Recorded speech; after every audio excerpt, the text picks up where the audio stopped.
Hello friends. तो इससे पहले हमने 3 वीडियो पढ़ चुके हैं संवैधानिक विकास के।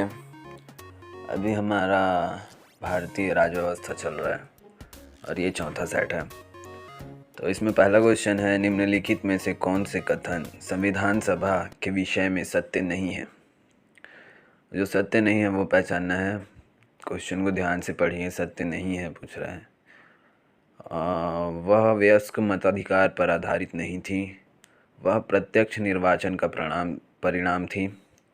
वह बहुदलीय निकाय थी। बहुदलीय निकाय थी। उसने अनेक समितियों के माध्यम से कार्य किया।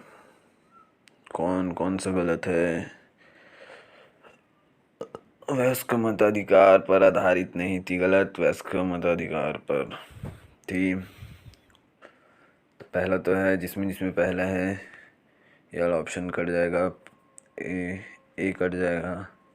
बी में 1 है, सी में 1 है, डी में 1 है। अब देखते हैं और क्या एलिमिनेट कर सकते हैं। ए को हमने एलिमिनेट कर दिया है। उसने अनेक समितियों के माध्यम से कार्य किया। संविधान सभा ने अनेक बिल्कुल किया था, तो सत्य है। और हमें असत्य ढूंढना है और प्रत्यक्ष निर्वाचन का परिणाम थी। तो इसका ऑप्शन मेरे को लग रहा है 1 और 2। चलिए बढ़ते हैं अगले क्वेश्चन की तरफ। भारत की संविधान निर्मात्री सभा के अध्यक्ष कौन थे? Shri Iyer, doctor Rajendra Prasad, Pandit Jawaharlal Nehru, doctor Bhimrao Ambedkar. तो आपको याद होगा संविधान सभा के प्रथम अध्यक्ष जो भारत के प्रथम राष्ट्रपति बने थे। तीसरा सवाल, भारत में महिलाओं को मत देने का अधिकार प्रथम बार कब दिया गया? संविधान सभा द्वारा, वर्ष 1919 के अधिनियम द्वारा, वर्ष 1935 के अधिनियम द्वारा। तो 1909 में मुस्लिमों को वोट देने का अधिकार था। फिर उसके बाद संविधान सभा और ये मताधिकार और चुनावी पद्धति 1862। फिर उसमें रेवोल्यूशन हुआ 1892। ऐसे इसका आंसर है 1919। सॉरी। प्रश्न नंबर 3, कैबिनेट मिशन के सदस्यों में निम्नलिखित में से कौन शामिल नहीं था? कौन शामिल नहीं था? Cabinet mission sir Stanford, A.B. Alexander, sir Patrick Lawrence, ये सभी शामिल थे। और इस पे कुछ ब्रीफ टिप्पणी। कैबिनेट मिशन के उद्देश्य, प्रस्ताव, संविधान सभा। इस तरह से आप वीडियो को पॉज करके पढ़ सकते हैं, पढ़ना चाहते हो। संविधान को एक पवित्र दस्तावेज किसने कहा है? किसने कहा है भाई? दीनदयाल उपाध्याय, मोहम्मद अली जिन्ना। देखिए, मोहम्मद अली जिन्ना तो हो नहीं सकते। दीनदयाल उपाध्याय भी मुझे नहीं लगता कि कोई, ये तो ब्राह्मण लग रहा है दीनदयाल उपाध्याय। तो ब्राह्मण तो ऐसा कुछ नहीं लगता। महात्मा गांधी और भीमराव अम्बेडकर, ये भी भारत की आज़ादी में इनका लोगों का बड़ा योगदान था। लेकिन जो संविधान में है वो अम्बेडकर साहब हैं। 6वां क्वेश्चन, भारत के संविधान में केंद्र और राज्य के बीच किया गया शक्ति का विभाजन इनमें से किसमें उल्लेखित योजना पर आधारित है?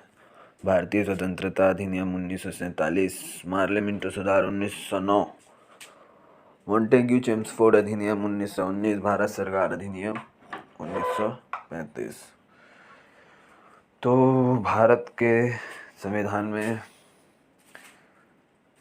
केंद्र और राज्य का, मुझे ऐसा लग रहा है इसका आंसर भारत सरकार 1935।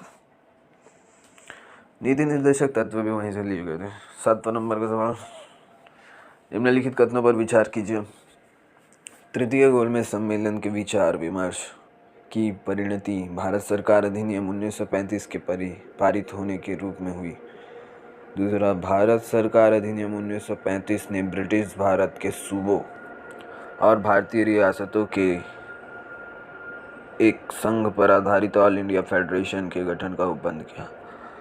देखिए, तृतीय गोल में सम्मेलन विचार विमर्श 1935 में भारत सरकार अधिनियम पारित हुआ। ठीक ठीक ठीक ठीक, इसका आंसर दोनों है, दोनों ही है, सत्य है। साइमन आयोग के भारत आने का मुख्य उद्देश्य क्या था? साइमन कमीशन भारत आने का मुख्य उद्देश्य वर्ष 1919 के अधिनियम की सफलता का पता लगाना। सफलता है क्या? सफलता है, प्रिंटिंग मिस्टेक। उपरोक्त में से कोई नहीं। भारत में कांग्रेस की गतिविधियों पर नियंत्रण करना, बढ़ती क्रांतिकारी गतिविधियों के कारण। तो ये 1919 की असफलता का पता लगाना था। यहाँ पे मिस्टेक हुआ प्रिंटिंग में उनके। किस अधिनियम ने भारतवासियों को अपने देश के प्रशासन में कुछ हिस्सा लेना संभव बनाया? प्रतियोगिता परीक्षा जब शुरू हुई थी 1853। Chartered act 1853। हमने पिछले वीडियो में बहुत सारे ऐसे एक्ट्स के बारे में ब्रीफ नॉलेज लिया है और उनके MCQ सॉल्व किए हैं। निम्नलिखित कथनों पर विचार कीजिए। भारत की संविधान सभा ने राष्ट्रीय ध्वज का प्रारूप 22 जुलाई 1947 को अपनाया था। दूसरा, राष्ट्रीय ध्वज के बीच चक्र में 21 तीलियाँ थीं। ए देखिए, यहाँ पे पकड़ा गया। दूसरा तो गलत है, 24 तीलियाँ होती हैं। तो ऑप्शंस में जहाँ जहाँ पे दूसरा उसको कट कर दीजिए। देखिए, डी कट गया, सी कट गया, डी कट गया, बच गया ये आंसर। अब एलिमिनेट करके भी बहुत सारे क्वेश्चंस को सॉल्व कर सकते हैं। ट्राई कीजिए, प्रैक्टिस करने से ही होता है। कथन है 11 नंबर का क्वेश्चन है ये।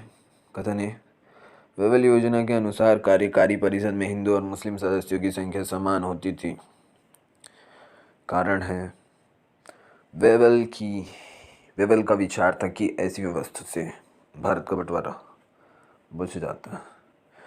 देखिए, ऐसी कोई योजना मुझे नहीं लगती, ऐसा कोई विचार रहा होगा। तो ए और आर दोनों सही हैं तथा आर ए की सही व्याख्या नहीं करता, ऐसा तो कुछ नहीं लग रहा। ए गलत है परंतु आर सही है, ऐसा भी कुछ नहीं लग रहा।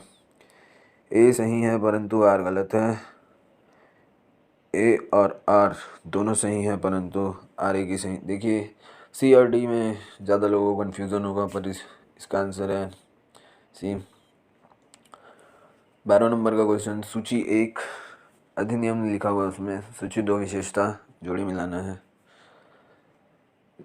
द इंडियन काउंसिल एक्ट 1892, क्या बता भाई 1892 में? चलिए सम्मिलित करते हैं।